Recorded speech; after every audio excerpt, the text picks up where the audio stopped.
How important is it for you to get through a tough match like that at this part of the tournament? It was obviously real important because I didn't want to be out of the tournament, so it felt good to kind of clutch that in the end and try to get through that. Okay, Karen? Serena, 8 doubles and an opponent that had no plan B. It was just unsubtle power. How did you stay so calm, and how did you pull it out? Like I said on the court, I just felt like even games that I lost, I was so close to winning. Not all games, but probably most of those games. And so I just needed to play better on the big points. And I knew that I could. And I still hadn't reached my peak. And so I was just like, okay, Serena, you got this. Just keep going. Okay, over here. Serena, you seem you fell quite heavily. I just wondered if you had any injuries from that, particularly sore? I don't think so.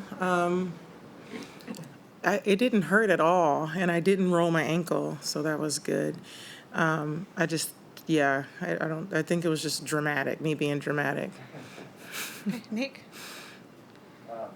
I mean, Serena, with the noise in the stadium, it's so different, but the ball hitting was incredible. How do you compare that to, say, like a Davenport or a Clijsters, or I'm looking at the common link, it's you, and to watch the two of you play such powerful tennis, how do you sort of compare and contrast? I mean, I don't know anyone that hit harder than Lindsay, to be honest. She was the most power player I think I've ever played. So it was good. It was definitely a lot of power, and I think if anything, it was definitely power, but I'm used to it in practice, and I know how to get them. So I was okay with it, really. If she wants to play power, let's go. Okay. Do you feel like your game has changed in that time to be able to counter that? Yeah, I think so. I think I was able to handle it a lot better than I have in the past. At least I hope so. But, it was fine. I was okay with her hitting hard or slow, whatever. Okay, Karen? You spoke on the court about the business you had to attend to yesterday. Yes. And I'm wondering if, in a weird way, the distractions you have between your business and Olympia and everything else allows you to focus when you are here. You're not like thinking about tennis all the time to the point you overthink it or get, too far into your head. I don't think about it. Tennis is a lot less stressful. I don't have to manage a team. I do manage a team, actually, but it's different. It's way more feedback. Even though I am the CEO of my tennis team, it's definitely different. So, I think a part of me loves being on the court because it's free flowing, and it's not like I have to kind of just manage and make sure everyone is able to perform. But that's what I do. I have a second career, and it's fun. Just that one of our main players, our employees, is just had an emergency, so I'm like, well, that's what you got to do. You got to step it up when you have to step it up. So. Okay. Craig? Firstly, to what hour were you on the phone? I was smart about that. I scheduled a call directly after my practice because I was like, okay, I can do it early and still have the rest of the day to relax. And it was during Olympia's nap, so it was perfect.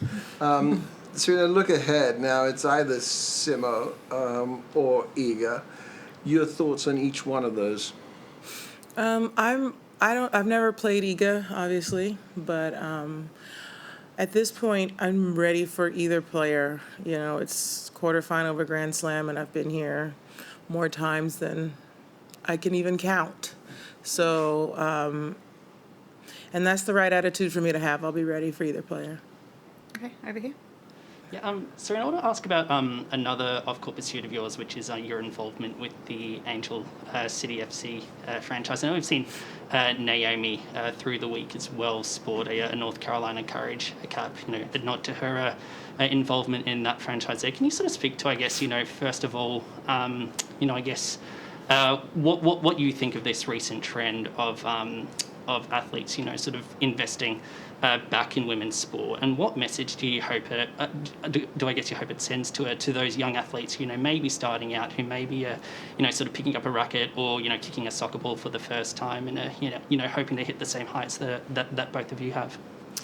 Yeah, I feel like women's soccer is one of the most exciting sports ever. So it's super exciting to watch, and to support them and to bring a major league into the United States is definitely something that's super important. And I know from hand how I've benefited from playing on the WTA tour, and these athletes are so good at what they do, and they're so exciting, and they're so amazing, and so it's really awesome to be a part of supporting other women athletes.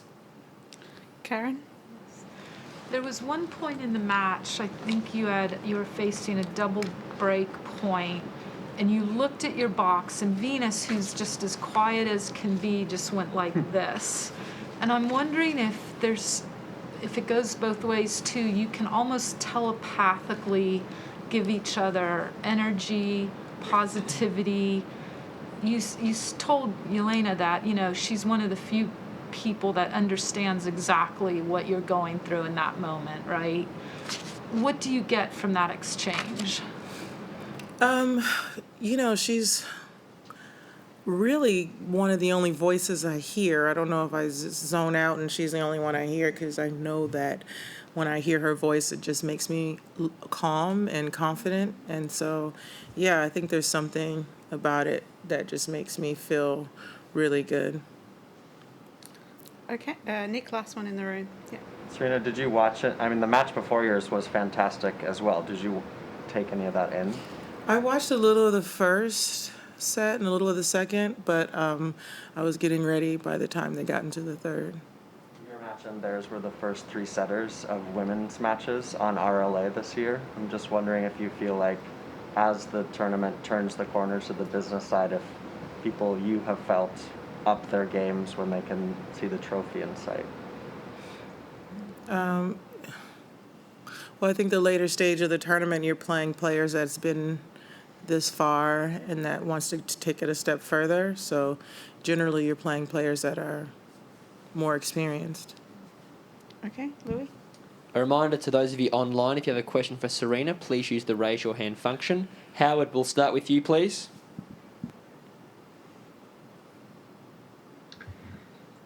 Serena, when you tripped or stumbled there and fell to the ground, was there a moment that you were concerned at all about having hurt yourself?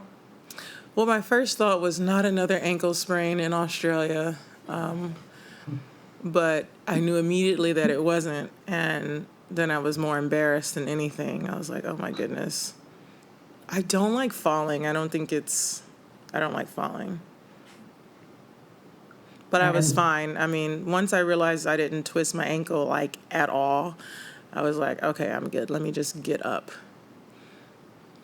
And in that third set, you started fantastically. You were up 4-1. When it gets then back to 4-all, what's your mindset there? Are you kidding me? Hold serve. Why didn't you hold serve? Just hold serve. That was basically my mindset.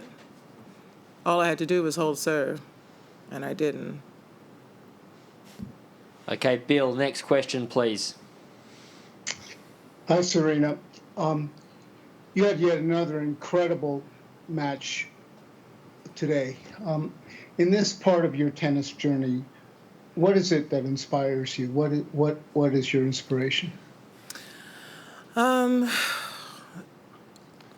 I don't know. I like my job. I like what I do. It's pretty special that I get to come out and still do it. So I don't think I need any other inspiration behind that. So.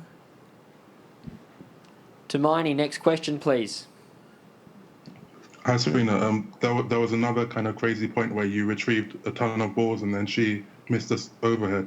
And I was wondering, like, you know, hearing that you had issues with your Achilles until like January, I was surprised to see, you know, how well you're moving. So how has that been, you know, in terms of your movement? And it seems like it's going very well. Yeah, I've worked really hard on my movement, and yeah, I like retrieving balls. I mean, obviously, I like to be on the offense, but I can play defense really well as well. So I do get a lot of balls back when I need to. Yeah, I didn't think about my Achilles. Like, it's so good to not think about it. Oh my goodness. It's been a problem actually since 2018. So, I just never want that problem again. So it's just feels really good to just play and to run and to not feel that. So it's a great relief. Okay, Willie, next question, please.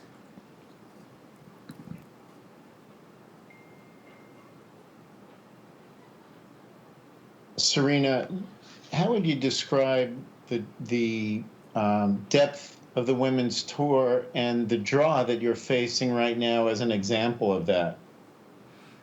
I think it's great depth again. I think it's been a lot of players that really could win the title since the beginning of the draw. I think there's so many players that could come out and have won Grand Slams and can keep winning. So it's good. It's good to see, and it's good to see that I'm in that mix too.